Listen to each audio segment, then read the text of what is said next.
There was a man over my part of the country one time, John Smith was his name. Big, strong young man, great footballer.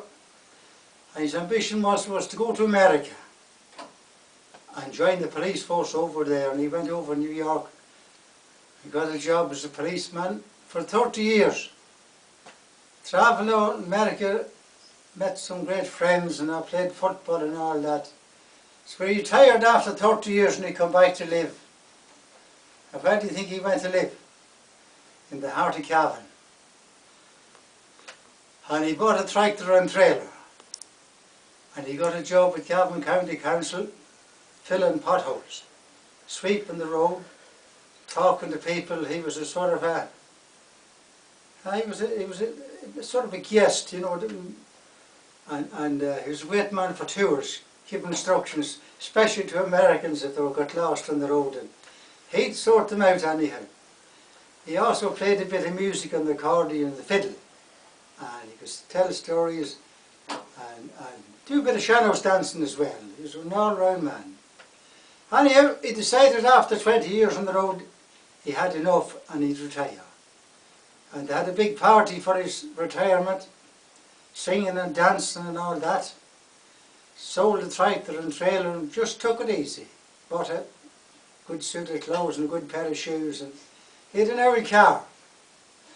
Used to go into town and maybe spent an hour in the pub and a few songs and home again. But only after he retired didn't he take to the pit, the bed, and he wouldn't get out of it. I'm not surprised because there was snow 4 foot high outside. Good neighbours. It was a lovely locality. The house where he lived, it was like a storytelling house, a Cayley house. People coming in every night and bringing half a dozen of Guinness and stuff like that. And they'd all departed by 12 o'clock. But anyhow, John wouldn't get up, so the wife decided she'd hold a conference of the local women that had to get the doctor out to see John.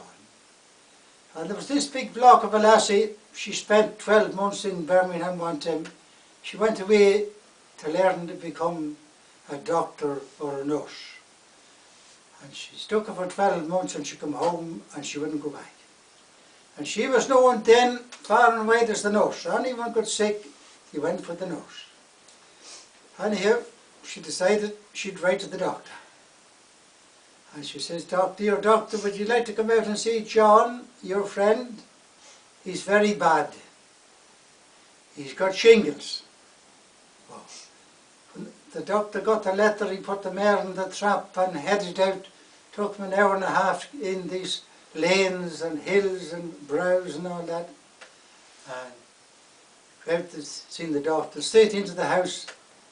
And Sir John was in the bed drinking a bottle of stout and a half, and he shook hands with, "Good man, doctor, is that yourself?